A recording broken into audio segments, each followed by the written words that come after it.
glass doors of Cooper Technologies gleamed in the morning sun as I strode through them, my mind already racing through the day's agenda. Quarterly reports due, 3 executive meetings, a conference call with our Tokyo partners. Just another Tuesday in the life of Ryan Cooper, CEO.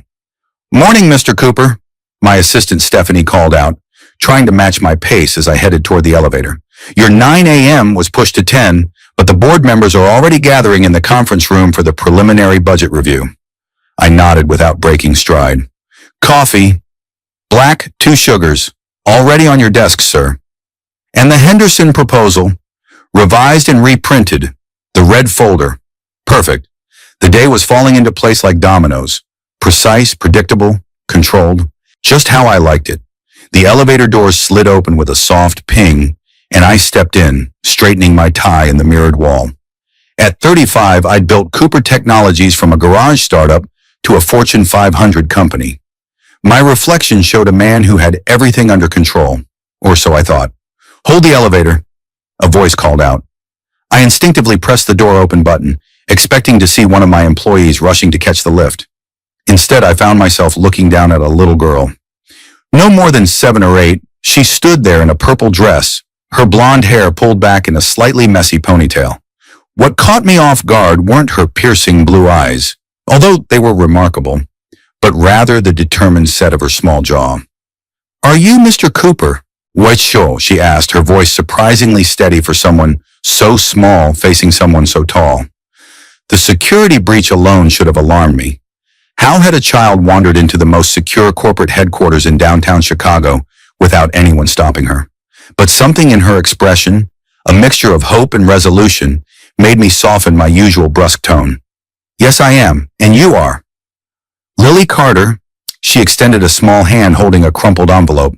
"Can you read this letter? It's very important." I hesitated. The board was waiting. Time was money, millions of it in the next hour alone.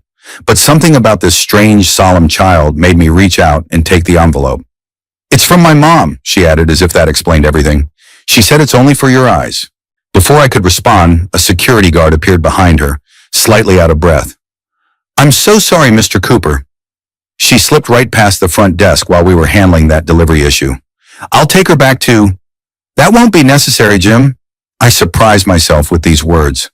"She's here to see me. We'll use my office." I glanced down at Lily. "That's all right, isn't it? We can talk in my office." She nodded, relief washing over her face. As we rode the elevator to the top floor, I studied the envelope in my hand. My name was written in a flowing, feminine script that triggered something in my memory, a faint echo I couldn't quite place. "Your mom sent you here alone?" I asked, suddenly aware of how strange the situation was. "No, Mrs. Patel from next door drove me. She's waiting in the car." "Mom is. She's not feeling well today." A shadow crossed her face, and for the first time, I noticed the worry lines around her eyes. Too deep for someone so young. My office door closed behind us with a solid click. I gestured for Lily to sit in one of the leather chairs facing my desk, but she remained standing, watching me intently as if waiting for something critically important to happen. I turned the envelope over in my hands. No return address, just my name. I slid my finger under the seal and pulled out a single sheet of paper. As I unfolded it, my world tilted on its axis. "Dear Ryan, if you're reading this, it means Lily found her way to you, which doesn't surprise me. She's always been determined, just like her father. I know it's been 8 years since we last spoke, and you have every reason to throw this letter away. What I did, or what you believe I did, left wounds that may never heal. But I'm not writing to rehash the past or ask for forgiveness. I'm sick, Ryan. The doctors have given me months, not years. I've been fighting this battle alone, but I can't anymore. Not when Lily's future hangs in the balance. She doesn't know I'm writing to you. She doesn't know about you at all, except for the stories I've told her about a brave, brilliant man who would move mountains for those he loves. I should have told you 8 years ago, but after everything that happened, I was hurt and proud and afraid. Lily is your daughter, Ryan. I discovered I was pregnant 2 weeks after you walked out of my life. DNA will confirm what I know in my heart to be true, but one look at her eyes, your eyes, tells the story. I'm not asking for anything for myself. My time is limited, but Lily deserves to know her father, and whatever you felt about me, I know what kind of man you are at your core. If you want no part of this, I understand. But if there's any chance you might want to know your daughter, we're at 1542 Westlake Avenue, apartment 3B. Always, Emily. The paper trembled in my hands as a rush of emotions hit me like a physical blow. Emily. Emily Carter. A name I had forced myself not to think about for 8 years. The woman I had planned to marry before discovering her betrayal with my business partner. The woman who had shattered my heart so completely that I'd rebuilt myself into someone impenetrable. And now she was telling me we had a child, a daughter. I looked up at the girl, at Lily, standing patiently before me. Her eyes, God, her eyes, the same piercing blue that had stared back at me from the mirror every morning of my life. How had I not seen it instantly? My throat tightened as I forced myself to speak. Did your mom tell you who I am? I asked, my voice rougher than I intended. Lily shook her head. Just that you're a very important man who might be able to help us. Mom's been really sick. She tries to hide it, but I can tell. Her small hands twisted together in a gesture that seemed painfully adult. Sometimes I hear her crying at night when she thinks I'm asleep, and last week she couldn't even get out of bed to take me to school. Her voice wavered slightly, the first crack in her brave facade. Are you going to help? The question hit me like a physical blow. 8 years of bitterness and anger collided with the image of this brave little girl and the woman I'd once loved facing illness alone. Emily, who'd betrayed me with Mark Daniels, my then partner. Emily, who I'd caught in a web of lies so convincing that I'd cut her from my life completely. Emily, who might be dying. Emily, who claimed this child was mine. I took a deep breath and made a decision that would forever alter the course of my life. Stephanie, I called, pressing the intercom. Cancel my meetings for the day. All of them. Tell Victoria I'll call her later to explain. All of them, sir. Even the board. All of them. The firmness in my voice left no room for argument. And have my car brought around. I turned to Lily, whose expression had brightened with cautious hope. Let's go talk to your mom, shall we? For the first time since she'd appeared in my elevator. Lily smiled, a genuine, unguarded smile that transformed her serious little face and pierced something deep within me that I thought had died 8 years ago. The drive to Westlake Avenue was silent except for Lily's occasional directions from the back seat. I'd sent Mrs. Patel home with my assurances that I would personally see Lily safely back to her mother. Now, as I navigated through neighborhoods that grew progressively more modest, my mind raced with questions and doubts. Was this some elaborate scheme? Emily had never struck me as manipulative, but people change in 8 years. Maybe this was about money. Maybe the child wasn't even hers. Maybe. My thoughts were interrupted by Lily's voice from the back seat. Mom used to be an architect, she said, looking out the window. She designed buildings. Really big ones. She has pictures. I gripped the steering wheel tighter. Is that so? But then she got sick and couldn't work at the big company anymore. Now she works from home sometimes, making house plans for people. But not as much since the hospital. Each casual revelation from this child was like a knife twisting in my gut. Emily had been brilliant, an up-and-coming architect with a promising career ahead of her. What had happened to bring her to this place? It's that building there. Lily pointed to a worn brick apartment complex that looked like it had seen better decades. We're on the 3rd floor. I parked my Aston Martin at the curb, drawing curious stares from a group of teenagers lounging on the building's steps. As we walked into the dingy lobby, I felt a pang of something unexpected. Had Emily truly fallen so far? Or had I been so consumed with my own success that I'd never considered what my absence had cost her? Apartment 3B was at the end of a narrow hallway with faded carpet. Lily produced a key from her pocket and unlocked the door with the practiced ease of a child who had been letting herself in for some time. Mom, I'm back. And I brought him. I found Mr. Cooper. The apartment was small, but immaculately kept. Worn furniture had been arranged to make the space seem larger than it was. The walls displayed framed drawings, clearly Lily's work, alongside a few professional photographs of mother and daughter. No signs of a man's presence, I noted. Had Emily been entirely alone all these years? In here, called a voice from what I assumed was the bedroom. A voice I would have recognized anywhere, despite the years and the evident strain in it. I hesitated at the threshold, suddenly uncertain. What would I say to her? What could possibly bridge the chasm of 8 years and so much pain? Lily tugged at my hand. Come on. Mom's having a good day today, but she gets tired fast. Emily was sitting up in bed, a book open on her lap when I entered the room. Her once vibrant auburn hair was dull and thin, her face gaunt in ways that spoke of more than the passage of time. But her eyes, those warm brown eyes that had once looked at me with such love, were the same. Ryan, she said softly, you came. The sight of her, so changed yet so achingly familiar, knocked the breath from my lungs. This was Emily, my Emily, the woman who had once known me better than I knew myself, the woman I had planned to build a life with. Now she sat before me, clearly ravaged by illness, a shadow of her former vibrant self. Mom, I found him just like you said. He was super tall and had an office at the very top floor with a view of the whole city. Lily's excitement bubbled over as she climbed onto the bed beside her mother. Emily smoothed her daughter's hair with a trembling hand. You did amazingly well, sweetheart. Could you do me another favor? In the kitchen, there's a fresh batch of those cranberry muffins you like. Why don't you have one while Mr. Cooper and I talk for a bit? Lily looked between us, clearly reluctant to miss whatever was coming next, but nodded. Okay, but don't take too long, and don't make yourself tired. This last part was directed at Emily with such adult concern that it made my chest tighten. When we were alone, the silence stretched between us like an uncrossable divide. I remained standing, arms crossed, unwilling to sit, as if physical distance could protect me from the emotions threatening to break through my carefully constructed walls. Thank you for coming, Emily finally said. I wasn't sure you would. Your daughter is very persuasive. My tone was cooler than I intended, a reflex of self-protection. What's wrong with you? She flinched slightly at my directness, but answered without hesitation.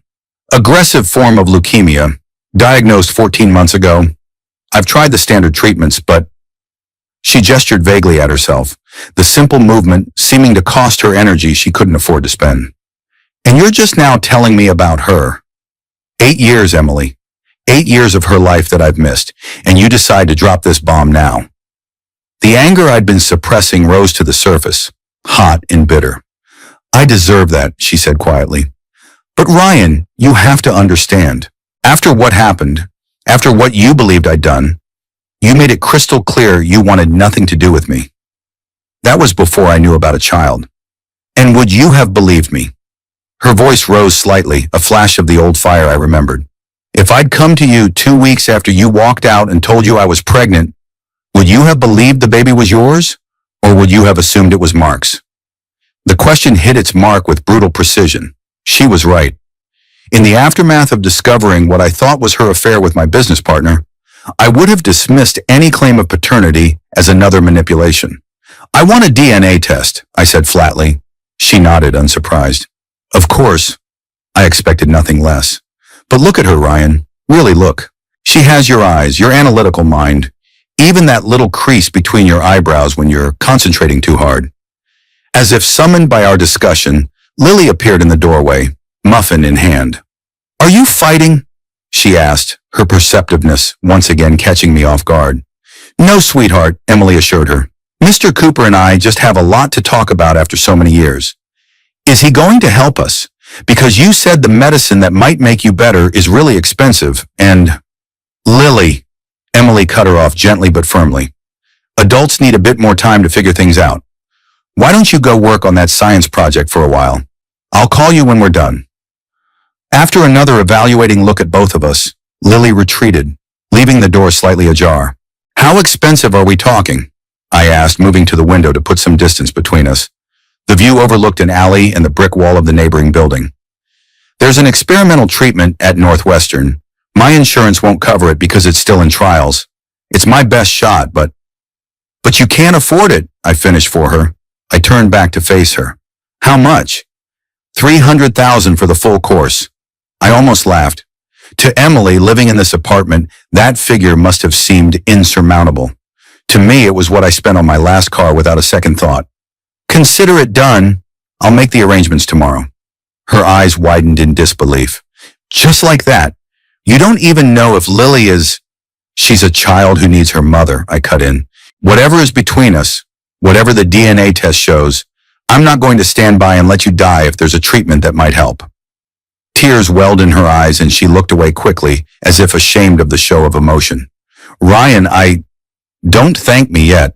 My tone hardened. If this is some sort of scam, it's not. The fire I remembered flashed briefly in her eyes before exhaustion reclaimed her.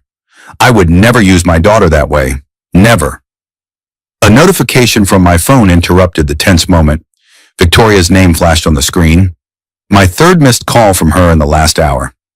Victoria Hale, my current business partner and occasional lover. Cold, brilliant Victoria, who had helped me rebuild Cooper Technologies after Mark's betrayal nearly tanked the company. Victoria, who would absolutely lose her mind when she found out where I was and why. I need to go, I said, sliding the phone back into my pocket. But I meant what I said about the treatment.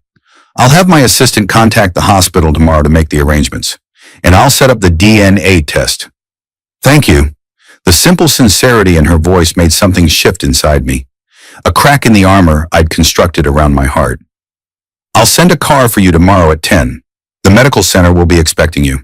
I moved toward the door, then paused. Does she know about me potentially being her father? Emily shook her head. I thought it best to wait until we were sure, until you decided what role, if any, you wanted in her life. The weight of that decision pressed down on me as I said goodbye to Lily, who made me promise to visit again soon. As I drove back to my penthouse overlooking the lake, the city lights blurred before me. My perfectly ordered life had been upended in the space of a few hours by a crumpled letter in a pair of familiar blue eyes. And somewhere deep inside, beneath the layers of doubt and anger and confusion, a small voice whispered that maybe, just maybe, this was exactly what I'd been missing all along. You're doing what? Victoria's voice cut through my office the next morning, sharp as a blade. Tall, elegant, and perpetually poised, she stood before my desk in a perfectly tailored gray suit that matched the steel in her eyes. I'm taking the morning off, I repeated calmly. The Henderson deal is in good hands with you handling the negotiations. That's not what I'm talking about, and you know it. She tossed a folder onto my desk. Stephanie scheduled a DNA test for you, and you've authorized a payment of $300,000 to Northwestern Memorial for some experimental cancer treatment. What the hell is going on, Ryan? I should have known Victoria would find out. Her network of informants throughout the company was legendary, and she prided herself on knowing everything that happened at Cooper Technologies before I did. It's personal, Victoria. Personal. She arched a perfectly shaped eyebrow. There's no such thing as personal when it affects the company. You've canceled board meetings, rescheduled the Tokyo call, and now you're throwing money at some medical procedure. The shareholders, the money is coming from my personal accounts, not the company's. I cut in, and the last time I checked, I still own this company. I don't need permission to take a morning off. Victoria's eyes narrowed, a dangerous glint appearing in them. Who is she? I don't know what you're talking about. Don't insult my intelligence, Ryan. She placed her palms flat on my desk and leaned forward, her voice dropping to a silky whisper. You've never missed a board meeting in 5 years. You don't cancel calls with international partners, and you certainly don't throw around six-figure sums for medical treatments unless there's someone important involved. She straightened, smoothing an imaginary wrinkle from her skirt. So, I'll ask again. Who is she? I stood, signaling that the conversation was over. I appreciate your concern, but this isn't open for discussion. I'll be back after lunch. She didn't move. It's Emily Carter, isn't it? The name hit me like a physical blow. How could Victoria possibly know about Emily? Reading my surprise, Victoria gave a cold smile. You think I don't do my homework on everyone in your life? I know all about your ex-fiancée and how she nearly destroyed you. What I don't understand is why you're suddenly throwing money at her after all this time. The possessiveness in her tone triggered a warning bell in my mind. Victoria and I had an arrangement, not a relationship. We were occasional lovers when it suited us both, but there had never been any claims of exclusivity or emotional attachment. At least not on my part. My history with Emily is complex, I said carefully, and it seems there may be consequences I wasn't aware of. Consequences? Her eyes widened fractionally before her expression hardened. You can't be serious. She shows up after 8 years claiming to have your child, and you believe her. This is the oldest con in the book, Ryan. I've scheduled a DNA test, as you've already discovered. If Lily isn't my daughter, I'll know soon enough. Lily, she repeated, the name clearly distasteful to her. And if this child is yours, what then? You become daddy dearest and invite your cheating ex back into your life. Have you forgotten what she did to you? What they both did? The memory surfaced unwillingly, walking into Mark's apartment to discuss a contract issue, only to find evidence of Emily's presence, her scarf draped over a chair, her distinctive perfume lingering in the air, and later the text messages I discovered, the secret meetings, the lies that fell apart under scrutiny. I haven't forgotten anything, I said coldly, but a child changes things. A child complicates things, Victoria countered. Think about this rationally. Even if the girl is yours, and that's a big if, what are your obligations here? Financial support, certainly, but uprooting your life, becoming an instant family man. That's not you, Ryan. That's not who we built ourselves to be. Right key. The we didn't escape my notice, nor did the calculation behind her concern. Victoria had spent years positioning herself as my perfect counterpart, in business and in bed. A child from a previous relationship, especially with a woman she clearly viewed as a threat, would disrupt those carefully laid plans. I need to go, I said, checking my watch. The car will be waiting for Emily and Lily. Victoria's expression shifted, the hard edges softening into something that might have appeared genuine to someone who didn't know her as well as I did. At least let me meet them, she suggested, her tone suddenly lighter. If they're going to be part of your life, shouldn't I get to know them? Warning signals flared in my mind. Victoria never backed down this easily, and her sudden interest in meeting Emily and Lily felt calculated rather than genuine. Not yet, I said firmly. Let's get through the medical consultations and test results first. Her smile didn't reach her eyes. Of course. One step at a time. That's always been your approach. She moved toward the door, then paused. Just remember, Ryan, you built this life, this company, from the ashes of betrayal. Be careful who you let close enough to burn you again. With that parting shot, she was gone, leaving me with an unsettled feeling I couldn't quite shake. Victoria's reaction had been predictably territorial, but something about her specific knowledge of Emily troubled me. I'd never discussed the details of that relationship with her. So how did Victoria know so much? The next 2 weeks passed in a blur of medical appointments, business obligations, and increasingly frequent visits to Emily and Lily. The experimental treatment had begun, and though Emily was often exhausted from its effects, her doctors were cautiously optimistic about her initial response. I found myself drawn to their small apartment more and more frequently, bringing dinner when Emily was too tired to cook, or helping Lily with her science homework when Emily needed to rest. The girl was extraordinarily bright, with a mind that approached problems from unexpected angles, much like I had as a child. One evening, as I helped Lily with her math homework at the kitchen table, I caught her watching me with a curious expression. What? So, I asked, and setting down the pencil. Are you my dad? She asked directly, her blue eyes, my eyes, fixed on me with startling intensity. The question caught me completely off guard. I glanced toward the bedroom where Emily was resting, unsure how to respond. Why do you ask that? Because Mom has a picture of you in her special box, and we have the same eyes. And you look at me the way Jimmy's dad looks at him when he picks him up from school. She tilted her head. Plus, I heard you and Mom talking about a test. I took a deep breath, trying to gather my thoughts. Emily and I had agreed to wait for the DNA results before telling Lily anything, but faced with her direct question, I found myself unwilling to lie to her. Your mom and I are waiting for some information before we talk to you about that, I said carefully, but would it bother you if I was your father? She considered this with a seriousness that seemed far beyond her years. No, she finally decided. You're nice. And you make Mom smile even when she feels bad from the medicine. And you know how to fix the sink when it makes that weird noise. I laughed despite the emotional weight of the conversation. High praise indeed. If you are my dad, she continued, turning back to her homework, does that mean I get to come to your big office sometimes? The one with the view of the whole city? Anytime you want, I promised, something warm and unfamiliar expanding in my chest. Cool. And with that, she returned to her multiplication problems. The matter apparently settled in her mind with the simple clarity that only children possess. Later that evening, after Lily had gone to bed, I told Emily about our conversation as we sat in her small living room. She asked if I was her father, I said, watching Emily's reaction carefully. Emily sighed, leaning back against the couch cushions. The treatment was taking its toll. She tired easily and had lost even more weight. I'm not surprised. She's too smart for her own good sometimes. What did you tell her? The truth, that we're waiting for some information before we talk to her about it. I paused.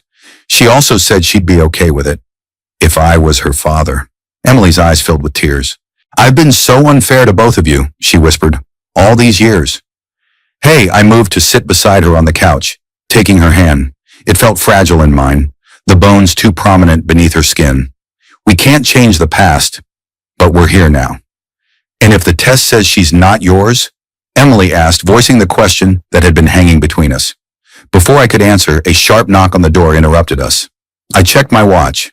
Nearly 10 p.m. Too late for casual visitors. Are you expecting anyone?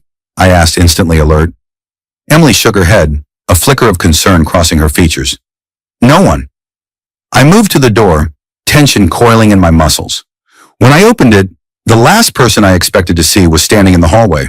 Hello, Ryan, said Mark Daniels, my former business partner, and the man I'd believed had destroyed my relationship with Emily 8 years ago. It's been a while. He looked older, his hairline receding, a paunch developing at his waistline. But the smug smile was exactly as I remembered it. What the hell are you doing here? I demanded, blocking the doorway. Now is that any way to greet an old friend? His voice oozed false civility.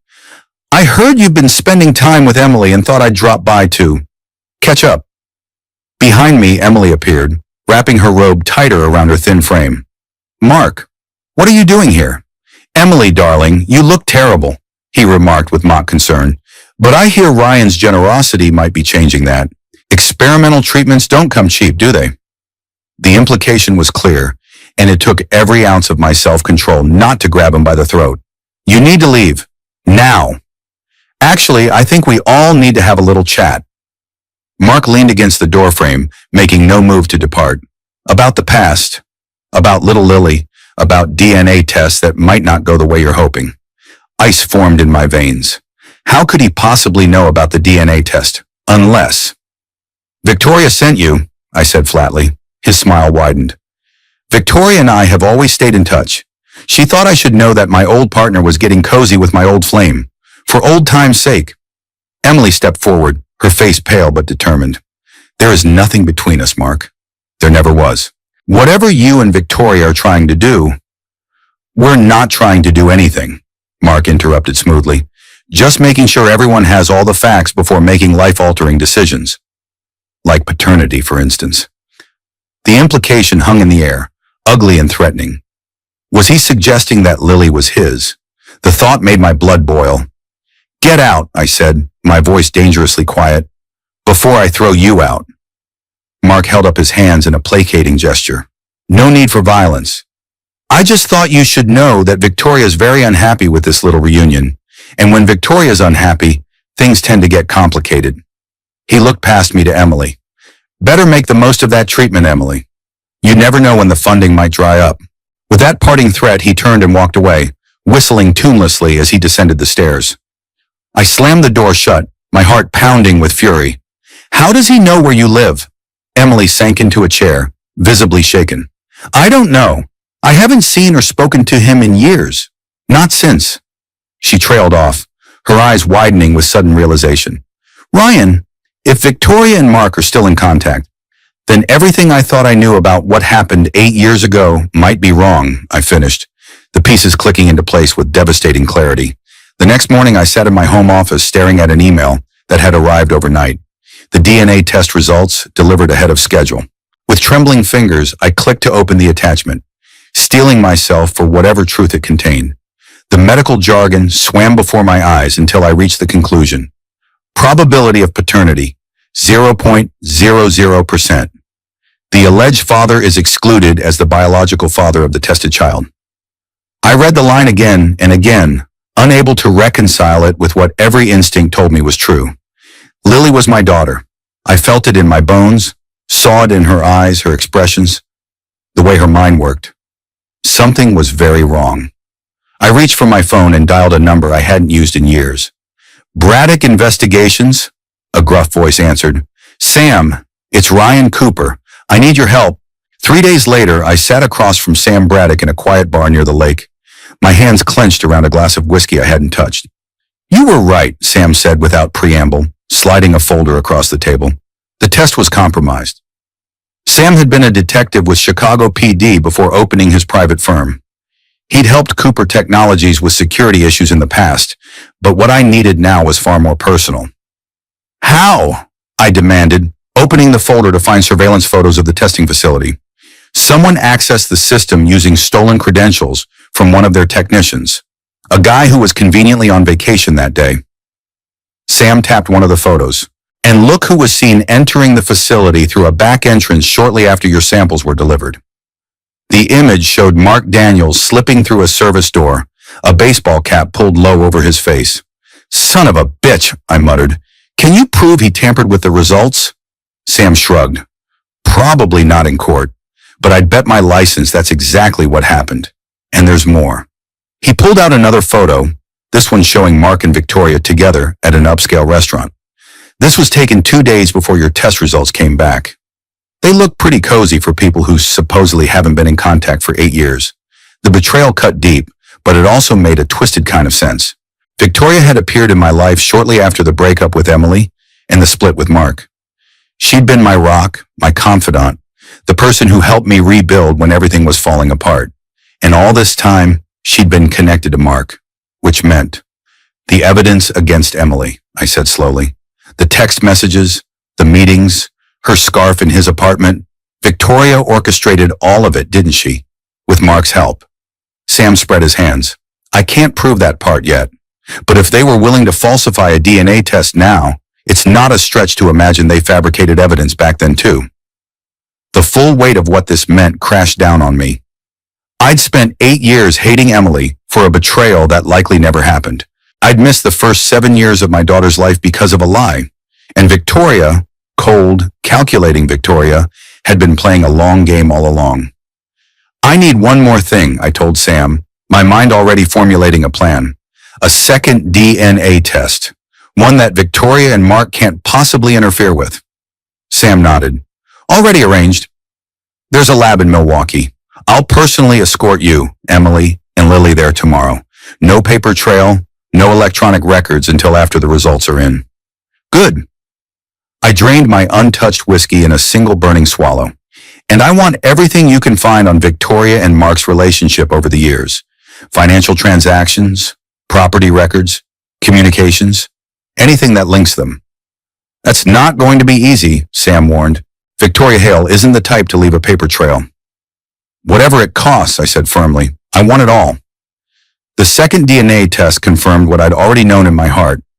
Lily was my daughter. The results showed a 99.9998% probability of paternity, about as definitive as science could make it.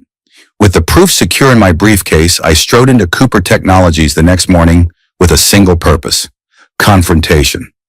Victoria was waiting in my office when I arrived, elegant as always in a cream-colored suit that emphasized her slender figure. Once I had found her beautiful in a cold, perfect way. Now all I could see was the calculation behind her smile. You've been avoiding me, she said, perched on the edge of my desk. 3 days with barely a word. The board is starting to ask questions. I've been busy. I moved past her to take my seat, maintaining a calm I didn't feel. Too busy for me. That's new. She leaned closer, her perfume, always too strong, I suddenly realized, enveloping me. I thought we might have dinner tonight. Just the two of us. It's been weeks since we've had any private time. The thought of touching her now made my skin crawl, but I forced a neutral expression. I can't tonight. I'm having dinner with Emily and Lily. Victoria's smile froze. Still playing happy families. Even after the DNA test proved you're not the father. Ryan, you're being manipulated by a woman who's already betrayed you once? Actually, I've been meaning to talk to you about that test. I held her gaze steadily. Interesting results, wouldn't you say? Almost too definitive. A flicker of something, concern, alarm, crossed her features before she recovered. What are you suggesting? I'm not suggesting anything. I'm stating a fact. The test was tampered with. I opened my briefcase and placed the second test results on the desk between us. This is from a different lab. One you didn't know about. Care to guess what it shows? She didn't look at the paper, her eyes fixed on mine as the color drained from her face. Another false positive, clearly. These tests aren't infallible, Ryan. And even if by some remote chance, the girl is yours biologically, what does that change? You're not father material. You've never wanted children. We've discussed this. We've discussed a lot of things over the years, Victoria. But somehow you never mentioned your ongoing relationship with Mark Daniels. She went very still. I don't know what you're talking about. Don't you? I pulled out my phone and showed her the photo Sam had sent me. Victoria and Mark in deep conversation. Taken last week. Funny coincidence that Mark was also seen outside the DNA testing facility the day my results were processed. Victoria stood, smoothing her skirt with hands that weren't quite steady. This is absurd. I barely know Mark Daniels. We've run into each other occasionally at industry events, that's all. And the dinner dates, the late-night phone calls, the joint bank account you've maintained for the past 8 years. I was laying my cards on the table now, watching her reaction carefully. Her eyes darted to the door, calculating her escape. You're imagining things. This is what that woman has reduced you to. Paranoid delusions. I'm leaving before this gets any more ridiculous. I pressed the intercom. Stephanie, please send in our visitors now. The door opened to reveal Sam Braddock and 2 plainclothes detectives. Victoria's face went ashen. What is this? Ryan, have you lost your mind? No, Victoria. I finally found it. I nodded to the detectives. These officers would like to ask you some questions about falsifying medical records. It seems the technician whose credentials were used to access the testing system has come forward with some interesting information. Victoria's composure cracked like thin ice. You can't prove anything. It's her word against mine, and everyone knows she's desperate for your money. Actually, Sam interjected, we have security footage of Mark Daniels entering the facility through a service entrance, and cell phone records showing calls between the two of you immediately before and after. The technician has already identified him as the man who paid her to take a vacation during the testing period. Victoria's mask of civility fell away completely. You're making a terrible mistake, she hissed at me. Everything I did was for your own good. That woman destroyed you once before. I saved you then, and I was trying to save you now. No, Victoria, you manipulated me. You lied to me, and you kept me from my daughter for 7 years. I stood facing her directly. The only mistake I made was trusting you. As the detectives led her away, her final words echoed in the suddenly silent office. You'll regret this, Ryan. Everything I did for us. When they were gone, Sam lingered, hands in his pockets. That went better than expected. The DA thinks they can make a solid case against both of them. Fraud, falsification of medical records, possibly extortion, if Emily's willing to testify about Mark's threats. I nodded, staring out the window at the Chicago skyline. And the other investigation, into what happened 8 years ago. Still ongoing, but promising, Sam said. We found some old emails between Victoria and Mark from back then. Looks like they were plotting something, though the language is deliberately vague. It might be enough to convince a jury, especially combined with everything else. Keep digging, I said. I want the complete picture. Will do. Sam headed for the door, then paused. You know, for what it's worth, I think you're doing the right thing. That little girl deserves her father, and from what I've seen, you deserve a chance to be one. After he left, I sat alone in my office, the weight of the past 8 years pressing down on me. So much lost time, so many moments I could never recapture. Lily's first steps, her first words, her first day of school. But I had now, and if Emily's treatment continued to work, we would have the future too. I picked up my phone and dialed her number. Ryan, she answered, her voice stronger than it had been in weeks. The treatment was working. Her latest test showed promising results. It's over, I told her. Victoria's been arrested. And I have the real test results. Lily is my daughter. Her soft exhale carried both relief and vindication. I never doubted it. Not for a moment. I know. The words caught in my throat. Emily, I'm so sorry. For everything. for not believing you back then, for wasting so much time. We can't get those years back, she said gently, but we can make the most of the time we have now. Is Lily there with you? Yes, she just got home from school. Do you want to talk to her? I took a deep breath. Yes, I think it's time I introduced myself properly. There was a rustling sound as she handed over the phone, and then Lily's clear voice came through. Hello. Hi, Lily. My voice wasn't quite steady. I was wondering if you might be free for dinner tonight. There's something important I'd like to talk to you about. Is it about you being my dad? She asked directly in that unfiltered way children have, because I already figured that out. Mom said we had to wait for the test, but I knew it all along. A laugh escaped me, part joy, part amazement at this remarkable child who was so undeniably mine. Yes, it's about that. Is that okay with you? Me being your dad? Yeah, she said simply. I always wanted a dad. And you're pretty good at math, so that's helpful. That evening, I sat with Emily and Lily in their small kitchen, the remains of a takeout dinner spread across the table between us. We'd had the talk, officially confirming what Lily had already intuited, and now I watched in wonder as my daughter chattered about her day at school. Her blue eyes, my eyes, bright with animation. So then Jason said girls can't be astronauts, which is totally dumb, because Anna showed him the NASA website with all the women astronauts. And then he said, Lily, Emily interrupted gently, maybe we could take a break from school stories. I think your dad might have something he wants to talk about. My dad. The words sent a thrill through me, even as they highlighted how much catching up we had to do. Actually, I said, reaching for the folder I'd brought with me, I do have something I'd like to discuss with both of you. I pulled out a stack of glossy brochures and spread them on the table.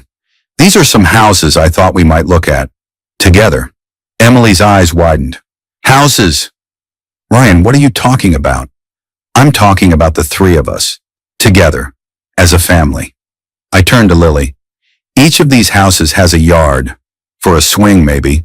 And a puppy, if that's something you might like. Lily's mouth dropped open. A puppy? Really? Ryan, Emily cautioned, though I could see hope fighting with practicality in her expression. Let's not get ahead of ourselves.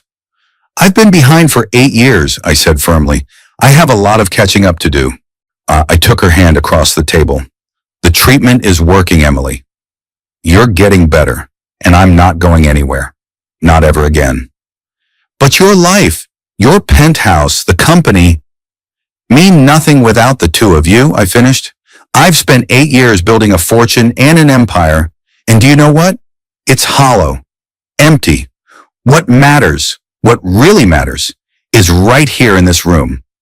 Tears filled her eyes, but before she could respond, Lily piped up. Does this mean I get a new last name? Because Cooper is way cooler than Carter. Emily laughed through her tears. Lily, that's not... Actually, I interrupted, seizing the moment with newfound courage. If it's all right with your mom, I was hoping both of you might consider becoming Coopers. I reached into my pocket and pulled out a small velvet box, placing it on the table between us. If you'll have me. Emily's hand flew to her mouth. Ryan, I know it's fast. I know we have years of history to work through. But I also know that I never stopped loving you, Emily. Not really, I just buried it under anger and pride and hurt. And if you'll give me the chance, I want to spend the rest of my life making up for the time we lost. Lily looked between us, eyes wide. Mom, are you crying because you're happy or because you're sad? Happy, Emily whispered, reaching for the box with trembling fingers. Definitely happy. Inside was the ring I'd bought 8 years ago, the one I'd never had the chance to give her. I'd kept it all this time, locked away in a safe, unable to part with it despite everything that had happened between us. I had it resized, I explained as she stared at it in shock. You've lost weight since the treatment started, but the doctors say you'll gain it back once you're in remission. You kept it all this time, she asked incredulously. I nodded. I couldn't bring myself to return it. Some part of me must have known we weren't really finished. So are you guys getting married? Lily demanded, impatient with the adult emotion playing out before her. Because if you are, I want to be the flower girl. And I want a blue dress, not a pink one. Pink is for babies. The tension broke as we both laughed, and I pulled my daughter, My daughter into a hug. Yes, if your mom says yes, we're getting married. And you can wear whatever color you want. Emily slipped the ring onto her finger. A perfect fit despite the years and changes between us. Yes, she said softly. The answer was always going to be yes. 6 months later, I stood in the doorway of Lily's new bedroom, watching as Emily tucked our daughter into bed. The experimental treatment had worked better than anyone had dared hope, sending Emily's cancer into remission.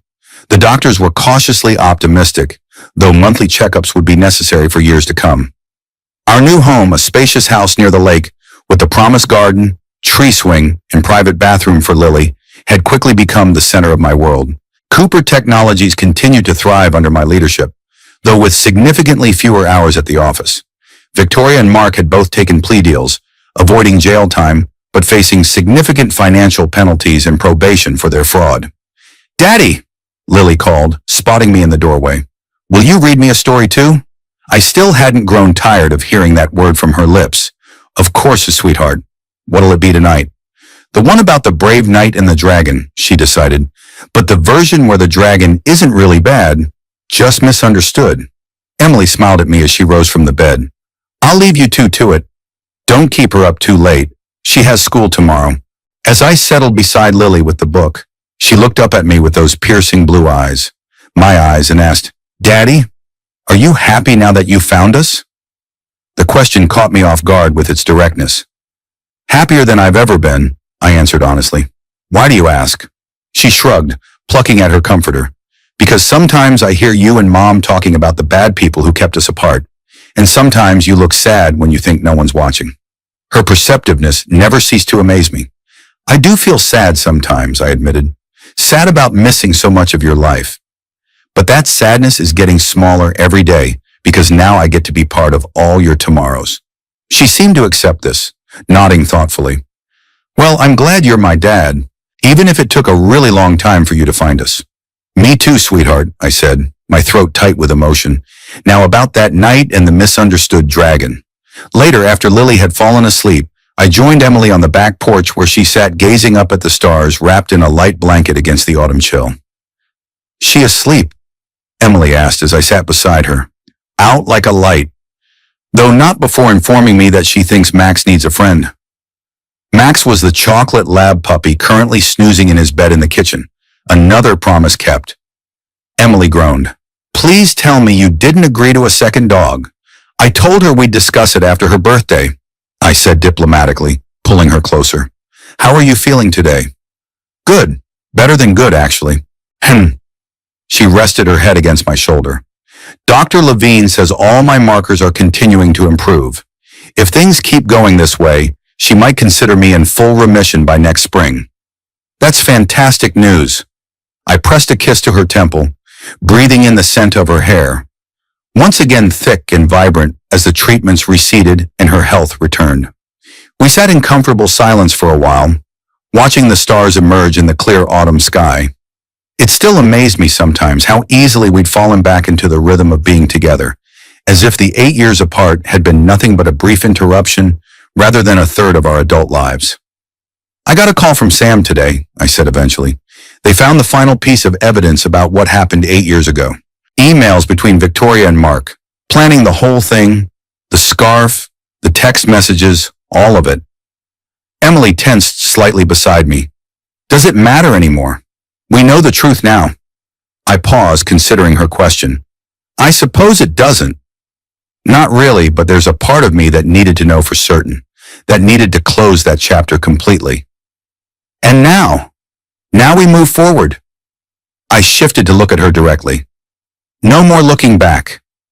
No more what-ifs. Just us and Lily and whatever comes next." She smiled, that radiant smile that had captured my heart from the first moment I saw her all those years ago. I liked the sound of that. As I held her under the vast canopy of stars, I marveled at how close I'd come to missing this love, this family, this life. All because of lies and manipulation that had nearly cost me everything that truly mattered. The little girl's letter had indeed brought me to tears, but they were tears of gratitude now.